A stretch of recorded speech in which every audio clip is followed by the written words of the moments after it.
মদির বাজার নিস্তব্ধ হয়ে গেল। মদিনার বাজার আর কোনো আওয়াজ শব্দ নাই। সওদাগররা জিজ্ঞেস করলো, কিরে এখন তো দয়াল নবী নাই, দয়াল নবী বাজার আসলে বাজারটা নীরব হয়ে যায়, বাজার নিস্তব্ধ হয়ে যায়। এখন তো দয়াল নবী আসে নাই, দয়াল নবীর ইন্তেকাল হয়ে গেছে। ব্যাপারটা কি? আবার দয়াল নবী আসছে মনে হয়, কেন বাজার নিস্তব্ধ হলো? নবীর সাহাবীরা গড়ায় গড়ায় কান্দে, নবীর সাহাবীরা অজর দ্বারায় কান্দে। ও বাজারওয়ালারা, ও সওদাগররা, খোদার কসম করে বলছি, ইমাম হুসাইন যখন থলে নিয়ে বাজারে আসতেছে, আমাদের কাছে মনে হয়েছে ডাইরেক্ট মদিনা ওয়ালা নবী রওজা শরীফ খুলে আমাদের সামনে আসতেছে। আল্লাহু আকবার, ইয়া রাসূলুল্লাহ। হাই হাই, সাহাবীরা কান্নার রুল পড়ে গেল, চতুর্দিকে কান্নার রুল পড়ে গেছে। আমার দয়াল নবী মুস্তাফা আজকে নাই। ইমাম হুসাইন মদিনার বাজারে আসতেছে। ইমাম হুসাইনের হাঁটা চলা অবিকুল দয়াল নবীর মতো ছিল। আমার রাসূল যেইভাবে হাঁটতেন, ইমাম হুসাইন এইভাবে হাঁটতেন, একটা কদমও চেঞ্জ হয় নাই। আমার রাসূল যেইভাবে হাঁটতেন, ইমাম হুসাইন ওইভাবেই হাঁটতেন। আমার নবী যেইভাবে ঘুম যাইতেন, ইমাম হুসাইন সেইভাবে ঘুম যাইতেন। আমার রাসূল যেইভাবে খাওয়া দাওয়া করতেন, ইমাম হুসাইন সেইভাবে খাওয়া দাওয়া করতেন। আমার নবী যেইভাবে কথাবার্তা বলতেন, ইমাম হুসাইন সেইভাবে কথাবার্তা বলতেন। ইমাম হুসাইন রাস্তায় হাঁটলে লক্ষ লক্ষ জনতা ইমাম হুসাইনকে দেখে থাকতো। ব্যাপারটাকে কি দেখতেছ? বলে ইমাম হুসাইনের ভিতরে দয়াল নবী মুস্তাফাকে দেখে যাচ্ছে। আরো জোরে বলেন না সুবহানাল্লাহ। বাবারা, মা আয়েশা সিদ্দিকা বলেন, এই আয়াত যেদিন নাজিল হয়েছে সেদিন আমার রাসূলের শরীরে একটা কালো চাদর ছিল।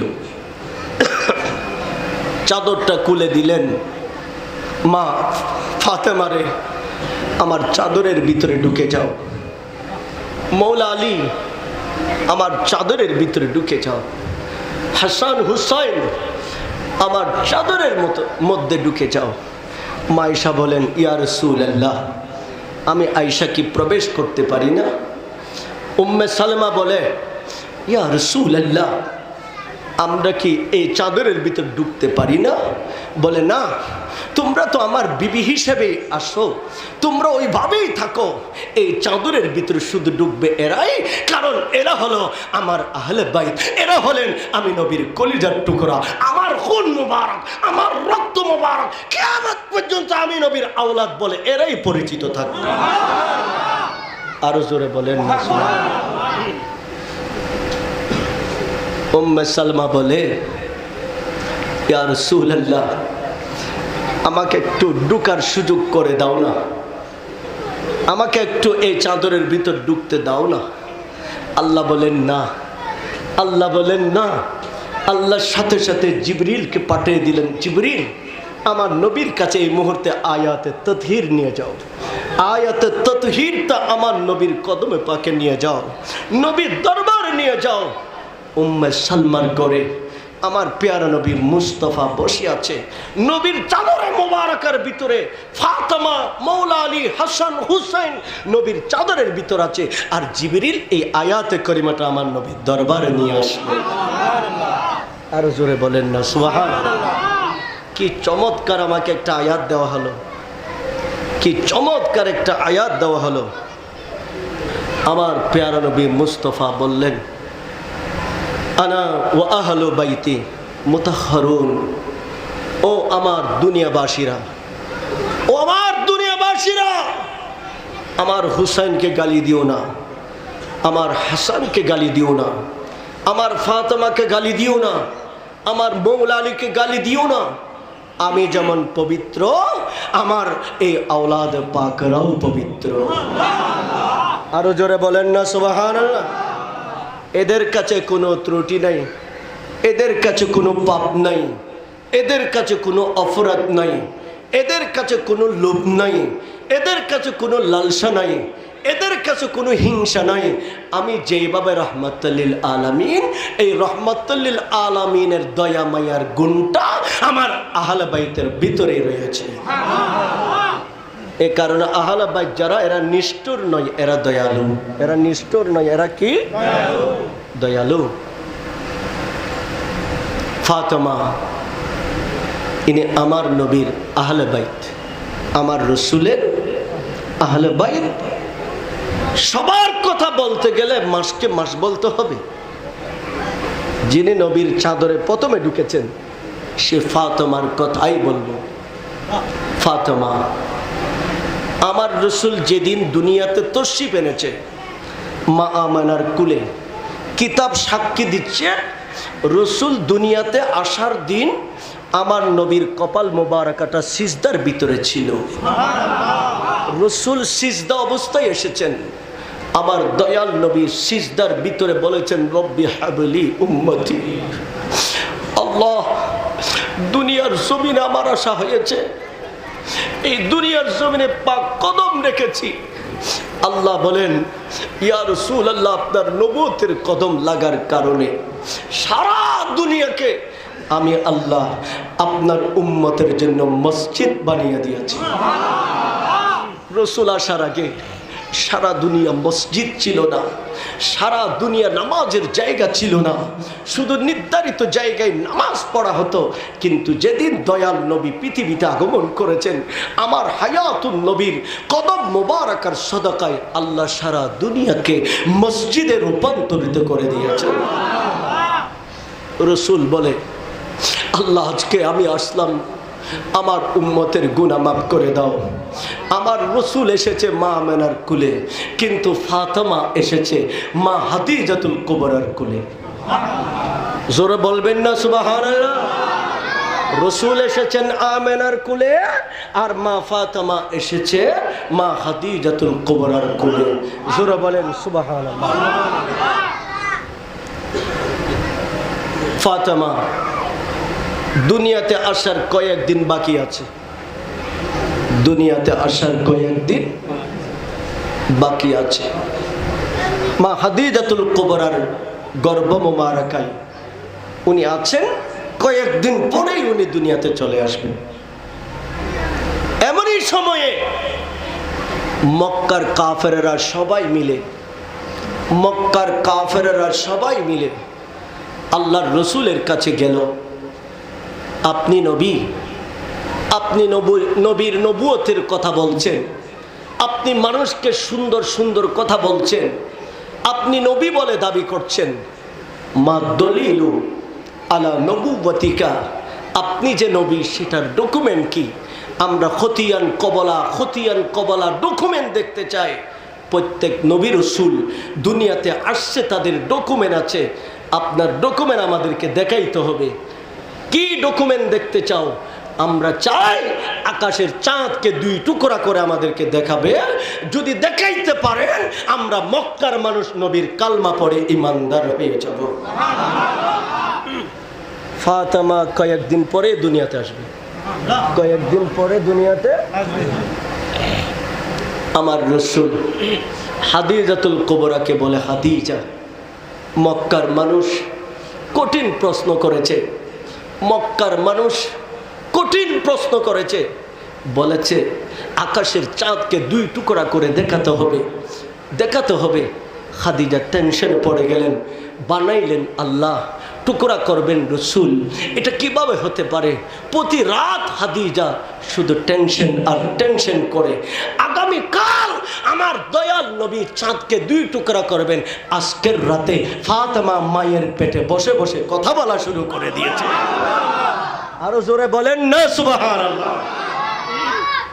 মায়ের পেটে বসে কথা বলা শুরু করে দিয়েছে। মা, আমি তোমার মেয়ে ফাতেমা, আমি এখনো আসি নাই, কয়েকদিন পরে দুনিয়াতে আসব, তুমি একটু এইদিকে খেয়াল করো, আমি তোমার সাথে কথা বলছি। মা আমার বাবার ব্যাপারে তুমি টেনশন করছো কেন? আমার বাবার সাথে আল্লাহ রব্বুল আলামিনের কুদরতের হাত আছে। আরো জোরে বলেন না সুবহানাল্লাহ। আমার বাবা আকাশের চাঁদকে টুকরা করতে আমার বাবার কাছে ক্ষমতা আছে। আমার বাবা সেই ক্ষমতা প্রয়োগ করবে, কারণ আল্লাহ হলেন রব্বুল আলামিন আর আমার বাবা হলো রাহমাতুল লিল আলামিন। খাদিজাতুল কুবরার ঘুম ভেঙে গেল, জাগিয়ে উঠলেন, মন শান্ত হয়ে গেল। নিশ্চয়ই আল্লাহ আমার রসুলকে বেইজ্জত করবে না, আমার নবী সফল হবে। আগামীকাল সকাল হলো, সকাল বেলায় আল্লাহর রসুল প্রস্তুতি নিচ্ছেন। হে মক্কার আবু জেহেল, আবুল আহাব, উতবা, সাইবা, তোমরা ভাড়া করে ইয়ামন থেকে হাবিব ইবনে মালিককে পর্যন্ত ইয়ামন থেকে নিয়ে এসেছো। আজকে তোমাদেরকে বলতে চাই, আকাশের চাঁদ দুই টুকরা করে দেখাবো, তবে কথা দিতে হবে আমি নবীর কালমা পড়বে কিনা। সকলেই বলে পড়ব। আমার পেয়ারা নবী মুস্তফা সরকারে কায়নাত বদরে মুনির ছিল, 14 তারিখের পূর্ণিমার চাঁদ ছিল। রসুল পাক তাদেরকে নিয়ে সাফা মরওয়ার পাশে একটা জবল আবু কুবাইস পাহাড় আছে, সেই পাহাড়ের টিলায় উঠে গেলেন। আমার দয়াল নবী বলেন, তোমরা আকাশের দিকে চেয়ে থাকো। রসুল পাক শাহাদাত আঙ্গুল দিয়ে আকাশের চাঁদকে ইশারা করেছেন। ইশারা করতে দেরি নাই, আকাশের চাঁদ দুই টুকরা হয়ে একটা সাফা পাহাড়ে আর একটা মরওয়া পাহাড়ে পড়ে গেল। জোরে বলেন নারে তাকবীর, ইয়া রাসূলুল্লাহ, গাউসিয়া, আহলে বাইতে রাসূল জিন্দাবাদ। আবু জেহেল বলে, ও মুসলমানের নবী, তুমি তো বড় জাদুকর। আবুল আহাব বলে, তুমি বড় জাদুকর। কিন্তু হাবিব ইবনে মালিক পুরো ইয়ামেন পরিচালনা করে তিনি বলেন, ইনি জাদুকর হতে পারে না। যিনি আল্লাহর কুদরতের নিদর্শনে হাত দেওয়ার ক্ষমতা রাখে, ইনি কেমনে জাদুকর হবে? ইয়া রাসূলুল্লাহ, সবাই জাদুকর বলুক, কিন্তু আমি বলতে পারি না। আমাকে কালমাটা পড়িয়ে আপনার সাহাবী হওয়ার দরজা খুলে দাও। তিনি কালমা পড়ে, কালমা শরীফ পড়ে। সেই জবল আবু কুবাইস পাহাড়ে গড়ায় গড়ায় খাচ্ছে। আবার দয়াল নবী জিজ্ঞেস করে, হাবিব, ইয়ামন থেকে আসছিলাম, কাঁদছো কেন বাবা? কান্নার কারণ কি? ইয়া রাসূলুল্লাহ, 12 বছরের একটা মেয়ে আছে আমার, যেদিন থেকে জন্ম নিয়েছে সেদিন থেকে সেই বিছানায় শুয়ে আছে। প্যারালাইসিসের মতো একটা রোগ তার হয়েছে। বিশ্বের সমস্ত ডাক্তার, বিজ্ঞানী, চিকিৎসক সবাইকে দেখিয়েছি, বলে দিয়েছে ভালো হবে না। যে দয়াল নবী আকাশের চাঁদকে টুকরা করে দেখাইতে পারে, এই দয়াল নবী মক্কার পাহাড়ে দাঁড়িয়ে আমার ইয়ামানের মেয়েকে ভালো করে দিতে পারে। রসুল, আমাকে একটু ভিক্ষা দাও না, আমাকে একটু ভিক্ষা দাও, আমার মেয়েটার একটু ভালো করে দাও।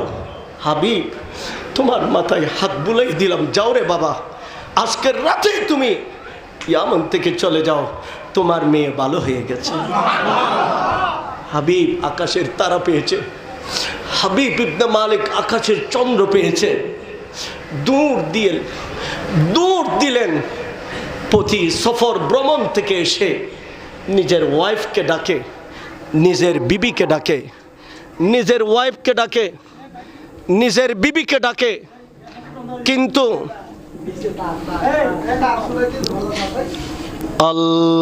আল্লাহুম্মা সাল্লি আলা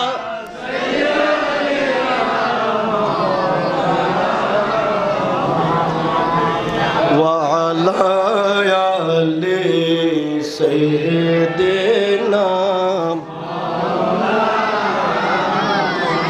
আল্লাহুম্মা সাল্লি আলা সাইয়্যিদিনা মাওলানা ওয়া আলা আলি সাইয়্যিদিনা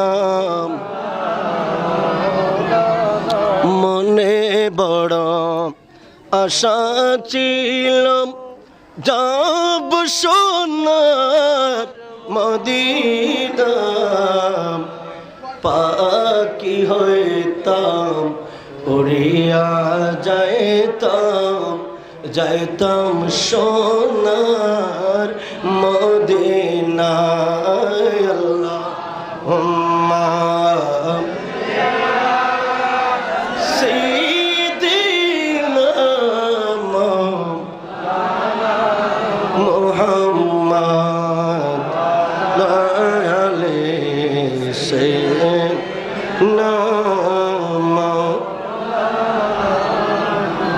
মনে বড় আশা ছিল যাব সোনার মদিনা, পাখি হইতাম উড়িয়া যাইতাম সোনার মদিনা। আল্লাহুম্মা সাইয়্যিদিনা মাওলানা ওয়া আলা আলি সাইয়্যিদিনা মাওলানা। প্যারা হাজরিন, আমার রাসূল হাবিব ইবনে মালিককে বলে দিলেন, বাবা তুমি যাও, ইয়ামনে চলে যাও। হাবিব ইবনে মালিক দৌড় দিয়ে মক্কা থেকে রওনা হয়ে গেলেন। দৌড়তে দৌড়তে দৌড়তে ইনি কয়েকদিন পরে ইয়ামনের জমিনে চলে এলেন। চলে এসে ঘরের দরজায় গিয়ে হাবিব ইবনে মালিক আজকে বলে, ও আমার মা কলেজের টুকরা তুমি কোথায়? তোমার বাবা এসে দরজা খুলে দাও। যে মেয়ে জন্মের পর থেকে 12 বছর ঘুমের বিছানা থেকে উঠতে পারে নাই, ওই মেয়ে বিজলির মতো দৌড়ে এসে বাবার দরজা খুলে দিল। আরো জোরে বলেন প্যারা হাজরিন, দরজা যখন খুলে দে বাবা কপালে চুমুকায়, মেয়েকে জড়িয়ে ধরে আবেগ আপ্লুত হয়ে যায়। মা, দুনিয়ার কোনো বিজ্ঞানী তোমাকে ভালো করতে পারে নাই, দুনিয়ার কোনো চিকিৎসা তোমাকে ভালো করতে পারে নাই। মারে তোমাকে কে ভালো করেছে আমাকে একটু বলো। বাবা, একদিন রাতে ঘুমের ভিতরে স্বপ্ন দেখলাম, মদিনাওয়ালা কামলিওয়ালা নবী মক্কার আবু কুবাইস পাহাড়ে দাঁড়িয়ে আপনাদেরকে আকাশের চাঁদ 2 টুকরা করে দেখাচ্ছে। যখন দেখিয়েছে সবাই পালিয়ে গেল, আপনি দয়াল নবীর কালমা পড়ে ইমানদার হয়ে গেছো। তখন আপনি কেঁদে কেঁদে বলেছেন, যেই নবী আকাশের চাঁদ 2 টুকরা করতে পারে, সেই নবী আমার ঘুমের বিছানার মেয়েকে ভালো করে দিতে পারে। এইভাবে যখন কাঁদছেন, আমি ঘুমের ভিতরে দেখতেছি দয়াল নবী মক্কার জমিন থেকে নবীর নবুয়তের পাকা লাগাইয়া ইয়ামনের জমিনে আমার ঘুমের বিছানায় চলে এসে আমাকে ডাক দিল, মা ঘুম থেকে উঠে যাও।